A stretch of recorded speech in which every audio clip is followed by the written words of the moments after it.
What's up, fam? Welcome back to the Steep Stuff Podcast. I'm your host, James Loriello, and today I'm so excited to welcome Miss Shay Aquilano to the podcast.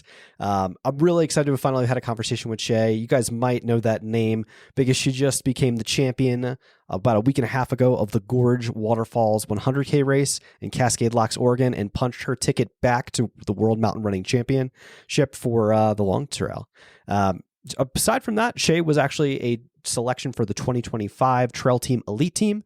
One of two athletes selected in the ultra capacity, which is cool. So now we kind of got the division between sub ultra and ultra on the trail team, which is pretty neat.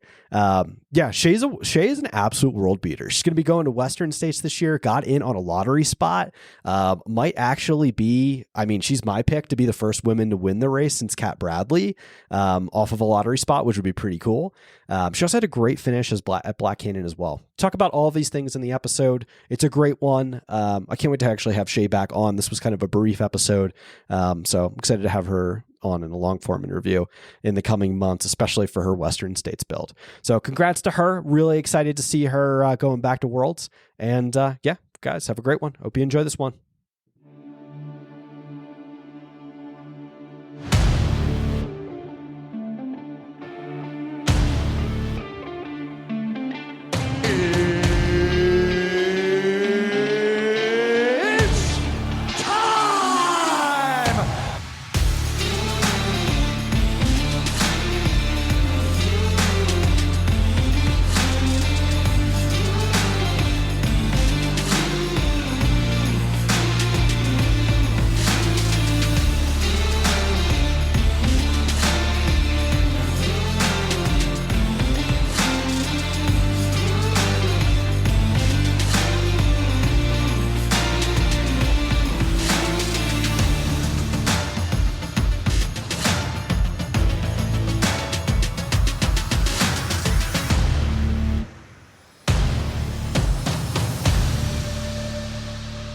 Ladies and gentlemen, we are live.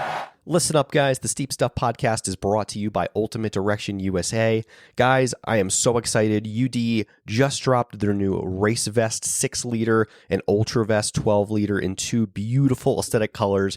You guys got to check these new vests out. They're dynamic in ways like that you just have never seen from an Ultimate Direction vest. Very stretchy, lots of storage, beautiful aesthetic colorways coming to you in a new, like a white and blue and an onyx and green. Just absolutely beautiful vests. I think these ones are just like some of the best products we've ever dropped, and I'm so excited for you guys to try them out. Hop on ultimatedirection.com and use code SteepStuffPod. Again, that's SteepStuffPod for 25% off your new vest. They're already affordably priced, but 25% off is just going to make it so much more affordable for folks in an already increasingly expensive trail running environment. So hop on ultimatedirection.com, get yourself a new vest, a pack, or any hydration solution, and let me know what you guys think. Shay Aquilano, welcome to the Steep Stuff Podcast. How are you? I'm good. Thanks for having me. How's your day going? No, going pretty well. Nothing too crazy happening. Nice. I know it's crazy. You're in Boulder, right? I am. Yeah. Mm-hmm. Yeah, Front Range. I'm down in Colorado Springs, and the weather was so nice last week, and now it's starting to turn again. It's like, no, spring is so kind of hit and miss here. Sometimes it's good, sometimes it's not so good. Yeah, this is actually my first winter and spring living in Boulder because I moved here end of July last year. Oh yeah, where'd you move from? Indiana. Oh my gosh, Flatland. Yes, very different. Are you originally from Indiana, or? Yes, yeah, I grew up there, went to school at Notre Dame, so born and raised. Wow. Oh my gosh, Notre Dame. So I can't make any Michigan jokes then because I'm a giant Michigan fan. Can't hate on Notre Dame. Yeah, it's fine. No, Notre Dame's a cool school though. What was it like going there? Tell me about that experience. Yeah, I had a great time. I studied neuroscience and behavior, but that area, it's kind of just like Notre Dame. It's in its own little bubble in South Bend, Indiana. And there's not a whole lot outside of that, so to speak. Definitely not a lot of trails. A lot of flat road. Did you run for them specifically, or? No, I didn't. No. Okay. I couldn't find it. I did a little bit of research for this one. I just wanted to make sure I didn't. So what was that like then? How did you get into the running scene then? How did that come about for you? Yeah, well, I didn't start running until after my last soccer season in high school, and then kind of just picked it up for fun. That was right around when COVID hit, so we were sent home my freshman year of school, and yeah, it was just at home trying to find stuff to do and was running more to stay sane. Fair enough. Fair enough. So you just started running. All right, let's backtrack this a little bit because this is such an interesting thing for me. Because I meet a lot of people that like most of the people in our sport like come from like a track and field background, but Mhm. I'd say like soccer might be like the second. Like that's the world I come from is like the soccer kind of the soccer realm. Where did like trails come from? Like how did is this some interest or like where did like kind of you saw some like did you find it on YouTube, Instagram, like because you've kind of like evolved into this like really well known trail runner now, and it's like become like kind of a pseudo career. So like tell me about that. So yeah, I'm not entirely sure if it was any one thing that brought me to trails. I know I started running a little bit with my parents after soccer ended, just for fun, and we would go to a local park and do some trail running there. And yeah, there's just something different about the trails compared to road, and like it brings a different energy, and the people who do it approach it in a slightly different way. And I think that's what kind of got me intrigued in the first place. Nice. What was the first race that you did? You signed up for that you like hopped into? You're like I'm hooked. Yeah, well, the first one I did was actually a virtual 50K, because it was during COVID. I don't even think like that kind of thing is on ultra sign up. But if I were to go back to like my first official ultra, it would be the 8 hour dream endurance race in Indianapolis. Nice. And just like you got hooked from it, or like what you was like immediately I gotta go do more of these, or like what was the takeaway from it? Like tell me about that experience. Like you just like picked a random place to go run a 50K, or I mean, it was like local, it was easy to access. Like it was something I'd heard about happening in past years. So I'm like, yeah, like I'll try it. But like why ultras? Is that kind of the question? which is why like I guess like just getting like what about it was inspiring and like got you hooked, like more or less. Yeah. Yeah, I'd say it's one of those things that's hard to describe unless like the person themselves has also experienced it. Because it's more than just about covering the distance. It truly feels like it's like life distilled. And that was really intriguing to me. Like you get to experience these highs, these lows, doubt, joy, just like played out over miles and miles. And yeah, so like it's hard to explain to anyone why you would willingly want to do those things and like push yourself to the edge and like go further. But yeah, for people that have done it, like the answer is simple. Like it's real. It's the closest thing to like the purest and rawest form of life and humanity you can get to. And I think that's pretty cool. Like Super the cool. trail community is where it's at. All right, that was a good answer. I got it out of you. All right, I like it. I like it. So you just relocated to Boulder, more or less. Like how has that transition been for you? Like moving from Indiana to try and Boulder's a really interesting place. There's a lot of professional athletes. It can be overwhelming at times for people. I feel like what is that like for you? So yeah, it was actually probably my best decision of 2024. I moved here kind of without a plan, without a job, just kind of see where it would go. I did have connections with the trail team here in Boulder, so I think in that regard, it was an easy transition, so to speak. I mean, definitely very different than Indiana in many different ways. Um, but yeah, it's been great. I've learned a lot and yeah, really found my footing here. Is it like easy to find? Like, do you train with a group of people, or are you more of like a solo trainer? Like, how does that work for you? Definitely a mix. I do enjoy running alone, but I also like mixing it up with running with people. And I think like I do run with the trail team here in Boulder. There's a big group of athletes around my age, but also part of the greater community as well. That just everyone is so nice and yeah, so friendly. So it's been great. Yeah, no, it's super cool. And it's just like a I don't know, just like the community. I feel like just is so inspiring and just gets you out the door. Even if you don't want to get out the door, it's like there's always something to do, always people to hang with. It's a fun place. Yeah, there was always something going on or someone to run with. Do you find, and I asked this to everybody that's from Boulder, I literally just asked Bailey Qualls like this the other day, like what, do you find it like any pressure to like have to, the reason I ask is just because like Boulder is like such a pressure cooker of like there's athletes everywhere. So like, do you find pressure to have to go be doing stuff like even if maybe you're injured or if you're having downtime in your block, like, or are you able to just turn that off and just kind of just do your thing? Um, I don't really feel the pressure. I know there's a lot of like people doing crazy things, but at some point you just have to stay in your own lane and like run true to you. And so like for me, maybe that's I'm not playing it cool all the time, being a little chaotic. But yeah, just doing things how I'm doing them. And yeah, it's fun. Running's fun. So it shouldn't be anything more than that. Oh, it's a beautiful approach. Yeah, I always ask because it's just interesting to hear how people think about it. Just because, like, I don't know, like I'm not a big Strava person, just because I always feel like there's, sometimes you get FOMO. It's like, oh my gosh, I should be doing this, and it's like, meanwhile, you just have to stay focused on what you're doing. Totally. So for you, you're an interesting like selection. Like you made it on the trail team elite this year, which was amazing. But like usually trail team is a little more sub ultra focused. You're more of a little bit of an ultra focus. So Yes. I like that. I like that Andy's expanding the team. Congratulations. Thank you. Appreciate it. Yeah. What's that? What does that mean to you? Like how exciting is this of an opportunity for you?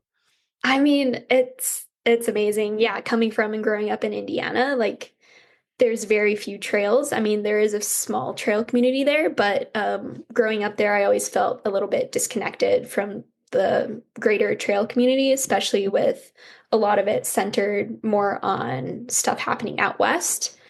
And so, like, I don't know, I feel like I ran into a lot of the same obstacles that maybe people around my age coming from track and cross country did. Like, right now, there's not a lot of infrastructure to help support younger athletes trying to make it in the sport. And like even especially for me, like I'd had no running background whatsoever coming into college. So I think that just emphasized the need for support and like how to navigate the sponsorship world, like who to know, who to talk to, and what working in the industry could potentially look like, and like how to just navigate all of that. So yeah, it's been super cool. That's amazing. I think it's a great answer too. Like one of the things for me, I don't know, I just feel like that stuck out. Like probably I'd say like maybe you and Hawk, I think are the two like selections for the team that I knew names of already. Like from the selections, like you're already, I would say like very advanced and like very I just like you have a lot of experience in the trail space. Let's put it that way. So like so I guess you could tell me like what does that look like for you? Are you more so now trying to bridge that gap of looking for sponsors over the next like 12 months and stuff like that? Like, because you've had quite a few, fantastic finishes, and I feel like you're kind of like in that space now. So, I mean, yes, it would definitely be great to have extra support. It would definitely make my life like financially easier and ability to travel and get to the races I want to race. So in that regard, yes, but also I feel like I'm a very values driven runner. So like first and foremost, I need to keep my why behind why I run. So like when I first started, the feeling that I wanted to race was keeping the magic, the awe, the joy, and the wonder at the forefront, and I just want to maintain that. So yeah, it would be a very intentional partnership if I ever were to find one. But right now, I'm sponsored. I like that. What shoes do you like to run in? Like, what's your jam right now? Right now I've been running in the North Face and then also recently the Prodigio Pro. Okay. So Show I'm off liking the those two. Prodigio Pro. I'm glad. I feel like that's the shoe everybody's picking now these days. I like to see it. Yeah. Heck yeah. Yeah. Well, Sportiva's right down the street from you, so It is. it's a good little segue. We need more ultra ladies on the team. That'd be awesome. Yeah. So what's the 2025 schedule looking like? Yeah, so actually, coming up April 12th, I'll be running Gorge Waterfalls 100K. Okay. So pretty excited about that. And then come June, Western States, 100 miler. And then Did you draw? You drew in the lottery. That's right. I I got, forgot all about yeah. that. We'll talk about that. We'll get to that because I Okay. just think that's a fun conversation. It was, yeah, kind of wild. Let's talk Gorge first. I do want to get into Yes. that. Like obviously that's a selection race. Hmm. Really stout. Going to be a lot of strong ladies there. I think it's it's Totally. amazing opportunity for someone like you. To really catapult yourself in the sport. Like, is the goal to try and get on the long trail team, get yourself a spot? I would definitely accept a spot if I were offered one or I got top two, but I think um, mostly it'll be just getting more practice at racing when the depth is deep. So Okay. putting myself in the fight and just seeing what happens. And yeah, I'm really, really excited about it. I haven't ever been to Oregon, so this will be good. Oh, you're in for a treat. That course is beautiful. Like my wife ran the 50K a few years ago, and we went out there it was like the first year I think Dylan took over the race, and like that course is so nice. It's like sneaky technical. It's like rainy and just like dreary. It's typical Pacific Northwest, and just like I don't know. I find that stuff to be like utterly beautiful, and it's like got just enough climbing, but it's all runnable. Yeah, it's good stuff. Great. Yeah, I'm glad to hear. That sounds great. you're gonna like it. The 100K is a long. Obviously, it's a long way. Not for someone like you who runs these long distances, but I don't know. To me, it's a long course. But yeah, you're in for a serious treat, and it like ends like near an ice cream stand, which is kind of dope. Like in Okay. Cascade Locks. Yeah, it's pretty dope. Right on. yeah. It's a cool race. All right, let's pivot to Western States a little bit. So you drew in the lottery. Like, how many years Yes. had you been putting your name in the hat to try and get in? How did that work? I had 8 tickets. Okay. So I guess 4 years. 4 years. It was my fourth year. Yeah, and I got it.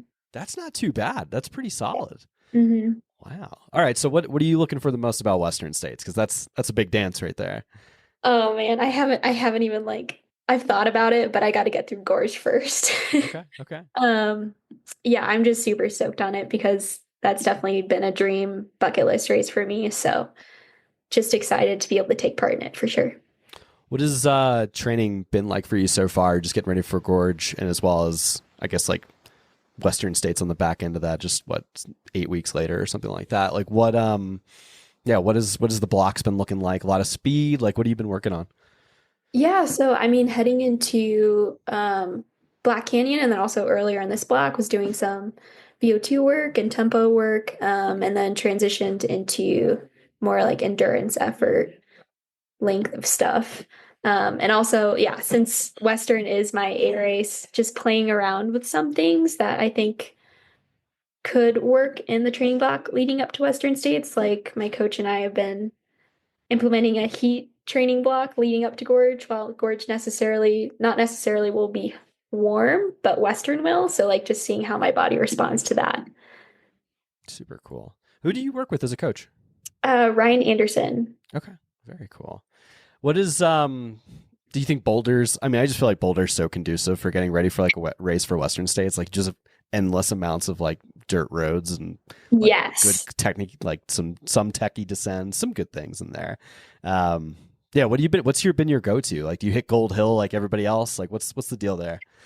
Old Hills Road, basically. Yeah. No, I mean, honestly, like I've been doing stuff all over. Right now, like mostly the lower trails are what's clear and dry right now. So been doing a lot of that stuff. But honestly, like just happy to be able to run on trails. Yeah, right. Indiana, not a lot of trails. So it's been game changing to transition most of my runs to get on trails this year. You got lucky. Like your first winter here, like it's pretty warm. I'm not gonna lie on the Front Range. Like it gets way worse. That's what people were telling me. I'm like, this isn't bad. Like Indiana winters are so much worse. Yeah. I spent a summer in Michigan and like, oh my God. Like I didn't see the sun for like 8 weeks. It was terrible. Yeah, the permacloud. Yeah. I don't know how people deal with that. It's absolutely brutal. You get used to it, I guess. Like, yeah. A lot of vitamin D. Got to continue. Yep. Take a lot of vitamin D. Yeah. So I don't know. I feel like Boulder is such a good place for you, like to train and get ready for a race like that. Have you linked up with anyone else that's in Western States that's in the Boulder area that's getting ready as well, or no? So I've done a couple runs with Riley so far, But yes, That's an amazing person to run with. Oh my gosh. yeah, need to reach out to other people too. Yeah. Get more training partners. Super cool. Super cool. So what would be, obviously I feel like your front end of your I guess like racing calendar is pretty stacked, but like what would be the plans for summer? Just enjoying the summer or after Western States? Because that's pretty brutal. Yeah, so I mean, after Western TBD, right now I'm signed up for CCC. Okay.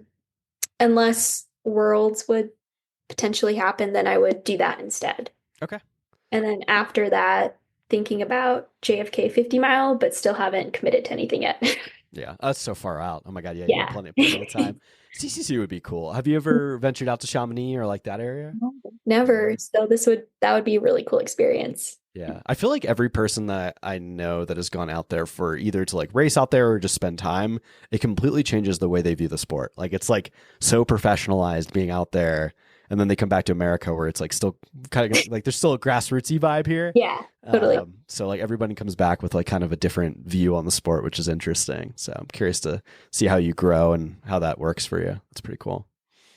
Thank you. Yeah. Yeah. So CCC, what do you think about that course? Like what's inspiring? Like why would you choose that over like a UTMB? Is it just the way that like fits in your schedule or like stones that you had or? It was just the one I could get into. Okay. Okay. Cool. Based on my UTMB index score. So yeah. Gotcha. Super cool. Simple answer. Yeah. Yeah. No, easy enough. All right. So we could pivot back to the trail team. I'm just excited for you to hear like, has Andy talked to you guys about like who the mentors are going to be for this year? Like, how does that work? Are you excited for any of the camps that you guys do? Like, what's the schedule for you guys? Yeah, well, the camp schedule is pretty cool. Let's see, I don't have it pulled up, but there's a Grand Lake camp in June, which would be great. Definitely, I think there's one in Whistler, British Columbia. Cool. And then potentially one in Germany leading up to UTMB, between Worlds and UTMB. Very cool. All right, so that's good stuff. Has he said anything about like who the I guess he picks like mentors every year for like people to mentor you guys? Do you guys know who it's going to be for this year yet? Not yet. Not yet. So still surprise. Yeah. That'll be cool.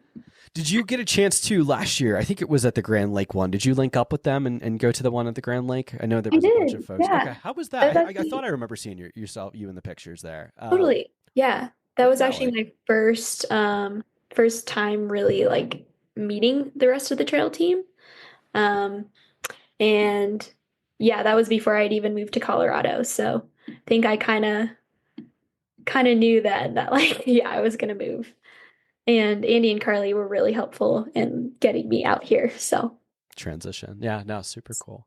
What was the talk to me about the experience though, just getting to hang with everybody and like doing like a traditional camp and like hanging with the team. Like what was that experience like for you? Yeah, there's something special when you gather a bunch of trail athletes all around the same age who have similar goals and experiences. So like most everyone was right out of college, maybe still in college, and all kind of at a similar point in their life where they're trying to transition and get into trail running and like figure out what to do. And yeah, like the saying goes, a rising tide lifts all boats, and that's pretty much what the whole week in Grand Lake felt like. Like we were all sleeping together in like giant and like an Airbnb, packed in. It was great. Eating together, just like hanging out. Yeah, nothing but good things. That's awesome. No, it seemed like just an awesome experience. And like, I don't know, they had, there's just so many things that I think you can like learn from others and like how they can all help you apply different things for, goal selection and just all these different things. Totally. Now, as you've kind of evolved and grown in the sport in the last few years, like you've had a lot of success. Like obviously now with Western States and a couple, some big races this year, like I'm just curious, like, how do you set your goals? Like, is it more performance based for you? Is it just like finishing? Because I know these races are tough and they're really long. Like, how do you like set your goals accordingly for yourself? When I'm planning out my year, it's kind of just about what excites me the most, and then leaning into that. Okay. That's pretty much where I get a lot of my race inspiration or like what I want my goals to be.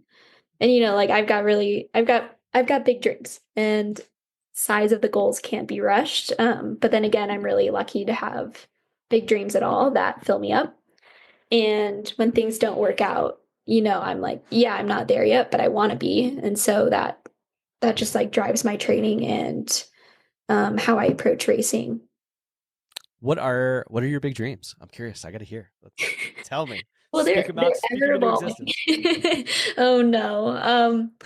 I mean, Western States for a long time has been one of my big dreams. And then I just want to be in this sport for a while. Like I want to be a long-term athlete and a sustainable runner. So I want to be able to still be doing this when I'm, I don't know, 80 years old. Yeah. No, it's such a smart approach to it. You see a lot of folks come in the sport, a lot of people, especially in the longer stuff, overdo it. Some people overtrain, injuries pop up. I feel like if you approach it from such a smart way, like it sounds like you'll have so much longevity. And plus, the way fueling is going now and the way everything's going, I just feel like it sets runners up for more just longevity in the sport, which is awesome. I'm so curious to like piggyback off that question that I just asked you is like, who inspires you then? Like who really inspires you in the sport to chase those goals and chase your dreams? I think there's a lot of people. I think one of them coming into the sport was Courtney Dauwalter because she does things her own way. And it's awe-inspiring. Like this sport is absurd, it's humbling, but Courtney is a reminder that you can like race true to you. And like that's kind of what the essence of ultra running is about. It's not about like results or time or anything like that. It's more about your experience and what you make of it, so to speak. Courtney's a good person yeah, Courtney's the best. Have you met her yet? Yeah, I have not. Oh my God. She's you would never know. Like I met her after she won dominated everybody at Hard Rock, like happened to be walking down the street in Silverton. I was like, hey, how's it going? She's like, she'll talk to you for like 5 minutes. She's the nicest person ever. Yeah, it's a good person to admire in the sport. All right. So kind of got through the schedule. What's like, I'm so curious with you, because especially like you said, Western States is so important to you. Like, what is the bucket list race for you? What's something you haven't done yet that just like is so exciting? Is there an FKT, like a long trail FKT or something like that that's on your mind, or a race? Like what's something you haven't done yet? It's got to be besides Western States. Besides Western States? That you're excited I can't pick Western States. I don't know. Maybe just like UTMB. Like I'd love to see Chamonix and get to race internationally again. Like that would be super cool. But outside of that, yeah, my interests are like evolving and growing. So could change tomorrow. I don't know.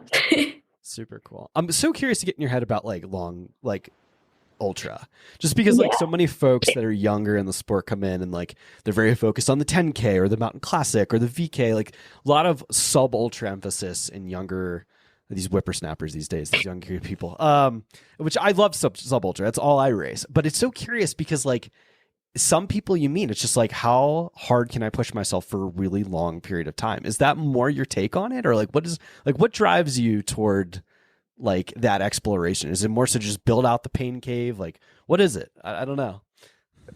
I think there's a really interesting connection between mind and body. And like, I studied neuroscience and behavior in college, and yeah, there's definitely a link there in how your perception of what you're experiencing influences how you actually experience it. And I think a lot of that can apply to ultra running as well. But outside of that, just like ultra trail community is truly when humanity is at its greatest, in my opinion. Like the kindness of strangers and the uplift that you experience you can't find that anywhere else. It's the greatest sport on earth, right? Yes. Super cool. Do you think maybe you'd ever jump in a SWIP ultra race? Is that anything that ever interests you or no? Maybe like it's definitely not out of the question, but I don't know. I think ultras are more fun. All right. If that's weird to say. Some people listen, I think it's a beautiful thing that you can come in and just pick listen, I love to smash myself as hard as I possibly can for like 2 hours tops, right? And then be completely destroyed after. But like some folks like to smash themselves for like 12 to 15 hours, and that's okay. We can have both. That's the beauty of the sport. You can have both. Is there anything on the FKT scene that inspires you and gets you interested? Just Just because like Yeah. I think that there's some good stuff out there, right? I mean, definitely. I wouldn't say I have one on my mind right now, but yeah, that whole effort-based, like just solo adventure, you against you and maybe pastimes is really intriguing for sure. And definitely something I would maybe pursue down the road. Interesting. I got to ask you the fueling question, just because like it's such a hot topic debate now. Everybody's talking about, over 100 grams that per hour, this, that, and the other, especially being so like new to the sport. Oh no, you're shaking your head. All right, I got to hear this. We got hot take. Okay. Like you tell me, like how do you, especially being new to this, like relatively speaking, like how have you been able to navigate it? Well, actually, I just started working over the past few months with a dietitian, Kylie Van Horn, if you know her. She just came out with a book. Yeah, I do know that. Yeah, before that was definitely figuring it out on my own, and it is definitely a learning curve. Did not get it right for many years. Yeah, I think I was eating mashed potatoes and pickles and chips and which is all great, but if you're trying to train and race at like a higher octane effort, that can maybe lead to issues. For some people, maybe it doesn't. But yeah, I feel like I've only recently started to figure out my fueling a little bit more. Like I realized I'm a super salty sweater. I've been severely undersalting during races. So that's been cool to figure out. Did you get a sweat test done for that? I did, yeah. I just had a buddy go down to Scratch Labs the other day and go get his done, and he's like, "You gotta go do it." Yeah. Like, okay, fine. It's cool to see. It does seem cool. Yeah, I don't know. It's different. I think it's like I just love that the sport has progressed so much that like we're doing lactate tests, we're doing VO2 max tests, we're doing sweat tests. Like here we are. That's interesting. What do you how do you feel then? Are you more of like a liquid calorie person during a long race? Excuse me. So I've been using like a mix of liquid gels and then waffles.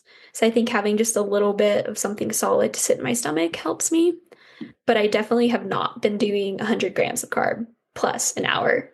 I think that is a very individual number, and maybe for like a grown male, that's easier. But I've been sitting right around like 60, 70 grams carb per hour, and I think that's my sweet spot. That's awesome. Yeah, it's interesting to see like how it's kind of like taking the sport by storm, and like I just like you said, it's not a one size fits all thing. Like everybody's so different, and you got to figure out what kind of like works for you. All right, so I'd love how to have an ultra runner on, because like now I can ask you like very ultra like centric questions that I don't ask sub ultra people. Yeah, totally. Let's talk music. Like, do you listen to like music on these extremely long efforts that you do?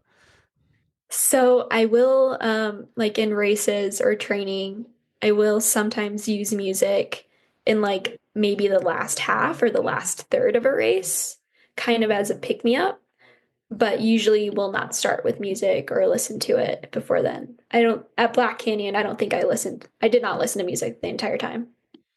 Really? Wow, that's impressive. I feel like I'd have to have like pumping the tunes, like just to like get me going. What's a pump up song for you? Like what are you listening to? Like what gets you stoked? Okay. I have one song that I tell everyone. It's my hype up song. Stacy's Mom. Oh my gosh, really? Yes. Wait, how old are you? I'm 23. I'm 23. Oh my god, that song was popular like when I was in school.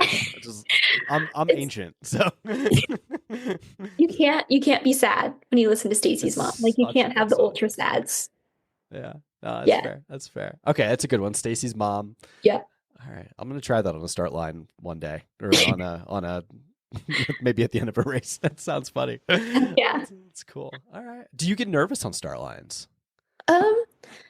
Yeah, I do, and like I don't know. I think anyone who says they don't is lying, maybe. But same thing.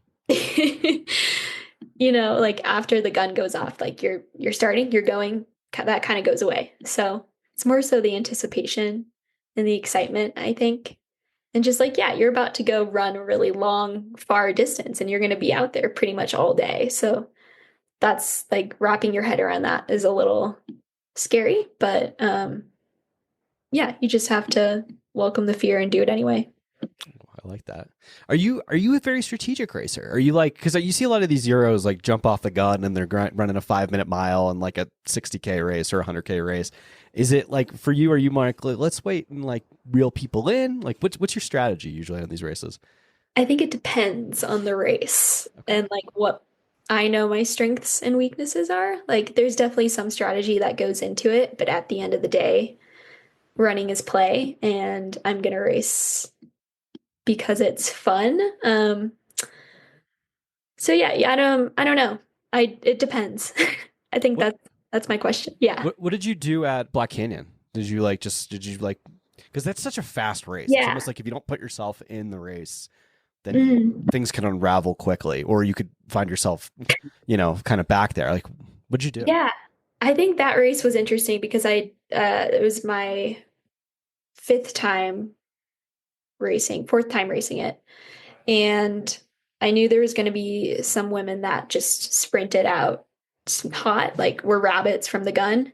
And I knew I did not want to stick with them. But I definitely did not want to lose contact with the front pack because I think there's a trend more and more where like if you lose contact, you're not going to be able to ever catch back up. Like the game is changing, so to speak.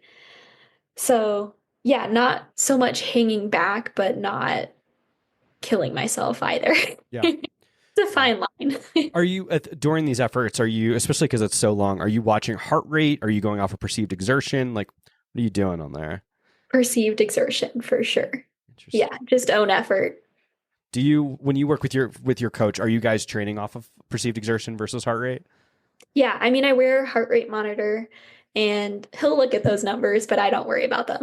Okay. Okay. See, like I'm a psycho. I always like I'm like very much like, okay, am I zone 2? Am I at threshold zone 3? Like where? Because like at least for like sub ultra, I feel like I don't know. I've applied a lot of different like Nordic skiing methods, like some of like the heart rate things that they do. I Yeah. feel like some of that stuff works. I don't know what much it works for like really really long distances because like you got to kind of run zone 2, zone 3, and like Yeah. try not to destroy yourself. Whereas it's like a tricky. I don't know. It's a tricky thing.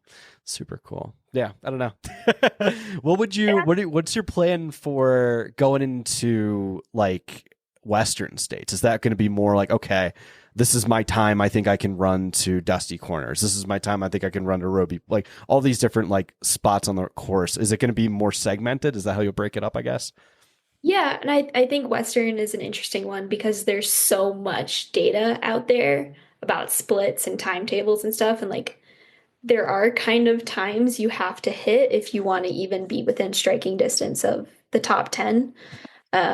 So like I'll have those in the back of my mind, but I'm not going to let it absolutely dictate how my race goes, if that makes sense. It does. It does. Yeah, and I also feel like it's one of those things like you just can't go in. Like I feel like if you're so married to times, and Yeah. if you're if it's a hot year or this that and the other, like I feel like it's almost because it's such a long race, such a hard race. There's so many mind games you can play with yourself. Yeah. That I don't know. You just have to like beat off those mental demons. Like oh man. Yeah. And it's so long, anything can happen. Like preparation doesn't necessarily guarantee you anything. Yeah. Yeah. Yeah. But that's kind of the fun part. Are you starting to think about like who's going to pace you, who's going to come out and crew? Like, are you going to have Yes. family out to kind of like spectate? Like, what's that going to be like? I actually already have my pacers locked in. Nice. Very Yeah. cool. Okay. Are you're going to have any of the trail team folks out there? Because it's like week after Broken Arrow, so they'll probably all be out to hang out and Yeah, we'll spectate. see. We'll Cheer see you on. who's able to make it, but Andy is definitely going to be there.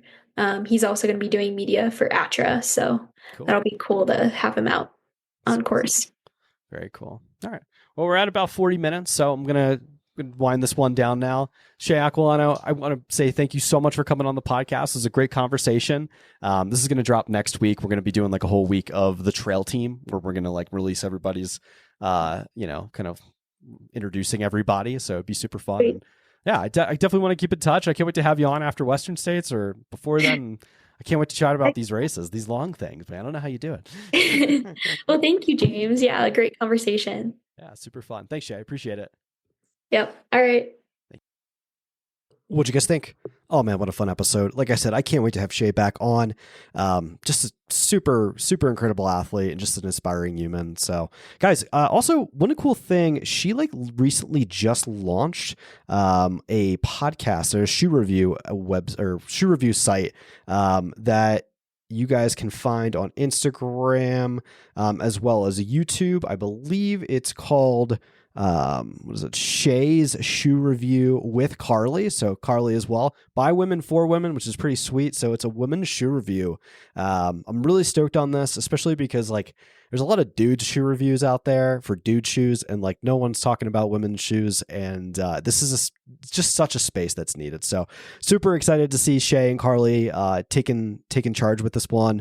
I'm sure it'll be extremely successful. So you can find that, like I said, on YouTube at Shay's Shoe Review with Carly, and definitely give them a follow and subscribe, give them 5 stars, and yeah, give them some love, guys. Before you get going, also, if you're on Instagram, hop on Instagram and give Shay a follow. You can find her at Shea _ AQ. That's just Shay, SHEA _ AQ. Like I said, send her a DM, send her some words of encouragement, congratulate her on her dominant performance, and wish her the best of luck as she gets ready for Western States and Worlds. It's going to be quite the double.